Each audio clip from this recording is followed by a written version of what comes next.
स्वाधीनतार दीर्घ वर्ष पर भी मिली पारुनी मौलिक सुविधा। भोट वर्जन करने को चेतावनी देले ग्रामवासी। जल ही जीवन, जल बिना मनीष बंचिबा असंभव। सरकार लोकंको पाई शुद्ध पानीय जल जोगाई देबा पाई कोटी कोटी टंका खर्च करथुबा बेले सरकारक सबु योजना फेल मारथिबा दृश्य एठारे देखिबाक मिलिछि। एमिति कि घर घर जल कार्यक्रम मध्य एही ग्राम रे विफल कहले अत्युक्ति हेब नाही। एभली दृश्य देखिबाकू मिलिछि नुआपड़ा जिला बोर्डेन ब्लॉक अंतर्गत करलाकोट ग्राम पंचायत किरे झोला गाँव रे। ए गाँव रे पाखापाखि 780 परिवार बसवास करती।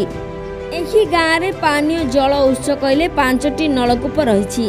हेले समस्त नलकूप रे फ्लोराइड पानी बाहरुथिबारु यह पानीय जल रूपे व्यवहार योग्य नुहे बोली प्रशासन पक्षरु लाल चकी मरे जाइथिले मध्य लोके बाध्य होई से नलकूप पानी पिउछंती। दीर्घ 22 वर्ष है प्रशासनिक अधिकारी सह निर्वाचन जनप्रतिनिधि मध्य एही गाँ प्रति दृष्टि देउनथिबा अभियोग होईछि। समस्ते प्रतिश्रुति देई देई दीर्घ 22 वर्ष है किंतु पीबा पाई भल पानी बुंदाए मिलिला नाही। आज्ञा नमस्कार। किरे जलानु कोसु मोर नाम माया माझी।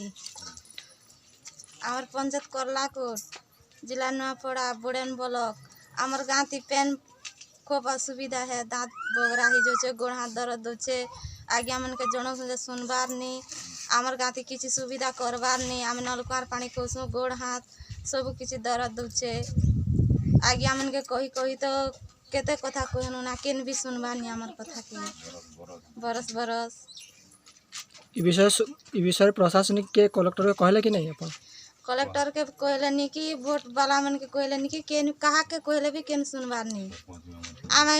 आमर गाँव ती 20 पेन खोछु आर एंती कुमटिया कुमटी कर मोरु थि मना विकलांग ही जोछु ना है। एबे वर्तमान काना कहबा कर चाहू समय अपन माने आमर गाँव ती भल पेन सप्ले हो।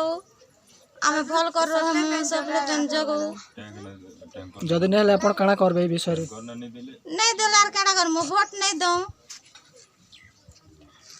गाँव वाले एंता कथा ही बोला। हाँ गाँव वाले एंता कथा ही वोट जेन बने वोट लागे आले वोट नहीं दो। आमर गाँव ती सप्ले पेन हो आरो आमे भल पेन खु बेला सरकार का आमे फनी सुविधा करमु। आमे भी ताके से भी सुविधा करो हमके आमे भी सुविधा आमे वोट देल तो से बल्लू का बना परिचय टिके कहि करी आज दिन पानीर समस्या अपन गाँव रे देखा जाउछे से विषय अपन काना कहबे? हो सर मोर ना होचे लक्ष्मण माझी और गाँव होचे मोर किरे झोला। आ मुई इन जनसाधारण सबकर सामना ने कथा कहबी अपन पाखरे। आमर इटा होचे फ्लोराइड एरिया आउ विगत 19 वर्ष हला आमर इने फ्लोराइड चिन्हट कले सरकार। आउ किछि दिन पाई आमके पानी टैंकर रे पानी जोगाले। तार परे किछि दिन पाई बोरवेल कोड़ी किना हमको पानी सप्लाई कले। तापरे जेते ट्यूबवेल थिला ट्यूबवेल गुड़ा के सब बंद कर देले, लाल छकी मार देले। आउ आज 5 वर्ष खंडे कले आज पर्यटन 10-12 वर्ष हला। आउ सरकार के आमे जणानो विधायक महाशय पाखे भी आमर गाँव किछि बाबू गले से महाशय सैंक्शन कर दीछन आमर गाँव को वाटर सप्लाई पाई। किंतु सैंक्शन हला परे से काम हो 1 वर्ष पाखापुखी लगी जावा जद्वारा आम विषाक्त पानी पी कर आम दाँत गुड़ाक सब हल्दिया होचे काम कबार कर नहीं पारबार आँठू गुड़ाक सब दर्द होचे जद्वारा कि बहुत दिन बंची भी नहीं पारबार। फास्ट तो आमर दाँत पहला कटी कटी जाऊे समस्त। तो आम टे जनाऊँ सरकार के कि जे आमको पानी टैंकर द्वारा आमर गाँव को किसी पानी सप्लाई करूले से पानी टांकी बनवा पर्यटन सप्लाई पर्यटन तो विषाक्त पानी आम टे मुक्ति हो बोलिक भावुँ। आज एही फ्लोराइड पानी पीवा द्वारा गाँ लोके किडनी रोग रे आक्रांत होबा सह लोकंको गोड़ हाथ दर्द हेउछि। छोट पिला मानक दांत हलदिया देखा जिबा सह बासन कुसन मध्य कलंकी लागुछि। वर्तमान पानी टैंकर साहाय्य रे पीवा पानी न देले आगामी पंचायत निर्वाचन रे भोट वर्जन करबा पाए ग्रामवासी चेतावनी दैछंती। सर मोर ना गोकुलिया ग्राम किरे झोला पंचायत करलाकोट ब्लॉक बोर्डेन डिस्ट्रिक्ट नुआपड़ा।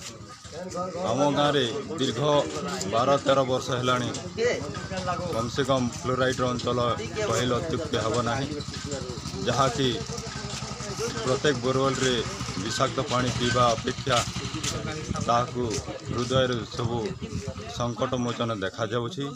କାହାର ଆଣ୍ଠୁଗଣ୍ଟା ବ୍ୟଥା ହେଉଛି ତ କାହାର ମୁଣ୍ଡ ବିନ୍ଧୁଛି ତ କାହାର ଦାନ୍ତରେ ହଳଦିଆ ରଙ୍ଗର ଅନେକ ପ୍ରଶ୍ନ ଉଠୁଛି ଏବଂ ଦେଖୁଛୁ। ସେଥିପ୍ରତି ଆପଣମାନେ ସହଯୋଗ ସମ୍ବର୍ଦ୍ଧନା ଦେଲେ ସଚେତନ ନ ହେବା ପର୍ଯ୍ୟନ୍ତ ଆମେ ବ୍ଲକକୁ ଘେରାଉ କରିବୁ ଏବଂ ପ୍ରତ୍ୟେକ ରୋଡ଼କୁ ଜାମ୍ କରିବା ପାଇଁ ଆମର ପ୍ରକୃତିବଦ୍ଧ ଏଟା। ତେଣୁକରି ଆମେ ପ୍ରଶାସନିକ ମାଧ୍ୟମକୁ ବୁଝାଉଛୁ, ଆପଣମାନଙ୍କୁ ବି ବୁଝାଇବା ସହିତ ମୁଁ କହିବି ଯେ ଏହାକୁ ଯଥାର୍ଥତା ହିସାବରେ କାର୍ଯ୍ୟ ଆରମ୍ଭ କଲେ ଆମେ ଆପଣଙ୍କ ପାଖରେ ଚିର ଉପକୃତ ହେବୁ ବୋଲିକରି ମୋର ବିଶ୍ୱାସ ଆଉ ଆଶା। ନମସ୍କାର। ଏହି ବିଷୟରେ ଜିଲ୍ଲା ଜଳ ପରିମଳ ବିଭାଗର ଗୋପାଳ ଚନ୍ଦ୍ର ନାୟକଙ୍କ ସହ ଯୋଗାଯୋଗ କରିବାରୁ ଅତି ଶୀଘ୍ର ପାଣି ଟ୍ୟାଙ୍କର ସାହାଯ୍ୟରେ ଲୋକଙ୍କୁ ପିଇବା ପାଣି ଯୋଗାଇ ଦିଆଯିବ ଏବଂ ଉକ୍ତ ଗାଁରେ ବସୁଧା ଯୋଜନାର ଏକ ପ୍ରକଳ୍ପ ଆରମ୍ଭ ହେବ। ଆମେ ଡିସେମ୍ବର ମାସ ଶେଷ ସୁଦ୍ଧା ଗାଁକୁ ପାଣି ଯୋଗାଇ ଦେବୁ ବୋଲି ପ୍ରତିଶ୍ରୁତି ଦେଇଛନ୍ତି। ଏବେ ଜିଲ୍ଲା ଜଳ ପରିମଳ ବିଭାଗ ଦେଇଥିବା ପ୍ରତିଶ୍ରୁତିରେ ରହିଯାଉଛି ନା କାର୍ଯ୍ୟକାରୀ ହେଉଛି ତା ଉପରେ ଆମର ନଜର। ନୂଆପଡ଼ାରୁ ବୈଲୋଚନ ଚିନାଗୁନଙ୍କ ରିପୋର୍ଟ, ନ୍ୟୁଜ୍ 11 ଓଡ଼ିଶା।